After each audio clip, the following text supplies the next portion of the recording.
Hello, what's up? It's me, Zara Matricus, coming at you at 12:13 a.m. And I just finished watching Don't Hug Me, I'm Scared, and I got a lot of emotions. Okay, so before I start talking about all the things that happened, first let me just say some of the stuff that I didn't like as much. I think they are still wrangling just a little bit with the longer episode format. Some parts do tend to drag, and episode 4 specifically dragged, I think, the most. Some of the songs, while good, weren't quite as good as the original web series, but besides that, it was the most perfect thing I ever saw in my entire life. I loved all of the theming around each of the episodes. I think they did a great job exploring all that they could with each of the lessons that the characters learned. It felt like they did everything that could be done with each subject. The pacing was just perfect, just like the original web series. It feels like the order in which they did things when it came to the comedy and the horror and music was just perfectly done. It never felt like you were wishing for one thing when it didn't do it, or just something like that. It just felt like the horror was just when it needed to be scary, and the comedy was just where it needed to be, and it was all just perfect, and it never felt like you weren't getting what you wanted. The production design and puppetry is at its absolute peak. It is the best they've ever done. All the animation styles are incredible and so faithful and are so well done. The sets look great, though I do wish there were a few more different locations. Hopefully we'll get maybe some of those in season 2. But besides that, it looks incredible, and the lighting is superb. I was a little bit worried because the trailer's lighting was a little oversaturated, but the lighting in the actual final show is just perfect all around. Like, it just looks just how it needs to be. And the horror elements, I was also cautious of, because Wakey Wakey wasn't quite as scary as I would have wanted, and the trailers didn't show a ton of horror stuff, but man, it is there, and it is great.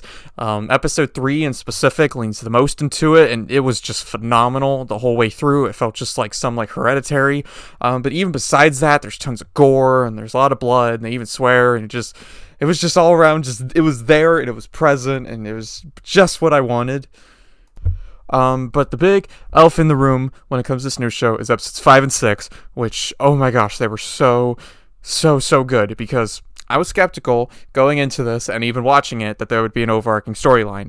There was one in the original web series, but it doesn't really show itself until episode 4, and we get to episode 4 in this show, and there's nothing, so I was kind of like, I don't know, it might just be its own thing, not really any big stories, but oh my gosh, they had a full story, and it was just everything I wanted.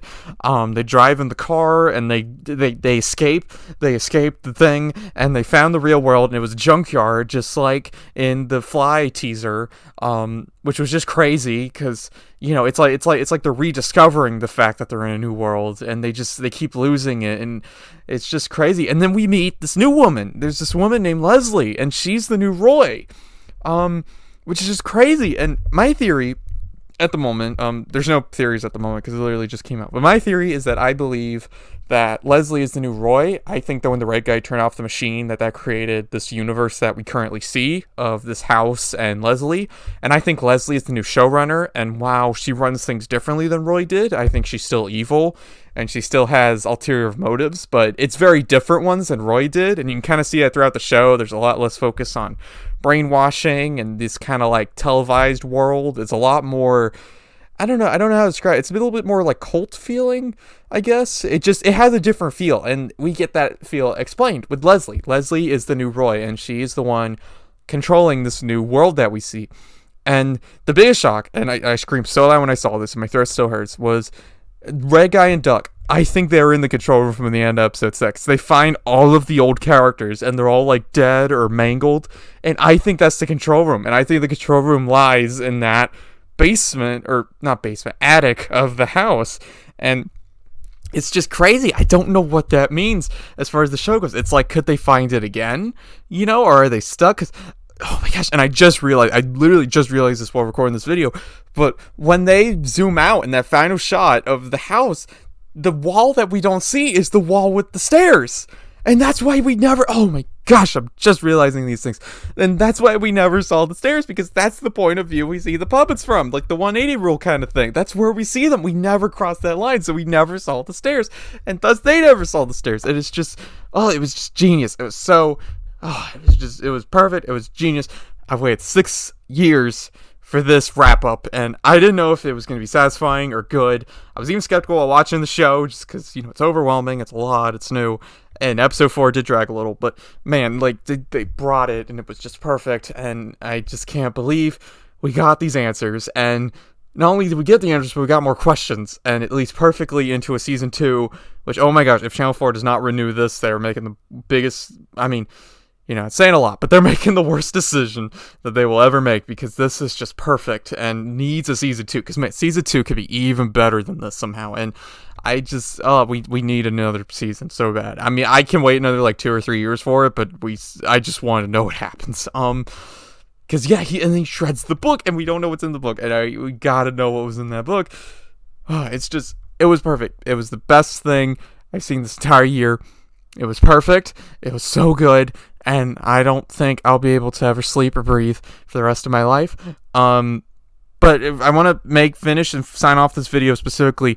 Thank you greatly, Joseph Pelling, Becky Sloan, and Baker Terry. All 3 of them have been plugging at this for so long, so many different iterations, so many different things, and they've been, and then they get delayed the last minute because of the Queen and all these things, and they stuck with it. They stuck with it even through all these challenges, and they delivered something so good and so perfect. And they are my favorite artists currently working in this whole world. And just thank you greatly so much for everything you did with the show. If somehow you watch a stupid, weird kid in Florida talking about your show, just thank you for what you did, because it is the best thing I've seen all year, and it was just perfect. And I love all the things you've made, and I just am so glad this happened. This actually happened. It released. I saw it, and it was just perfect. So this was my rambling thoughts about Don't Hug Me, I'm Scared. I'm going to be very embarrassed of this video in a year from now, but I don't care. This is how I feel, and it was just perfect.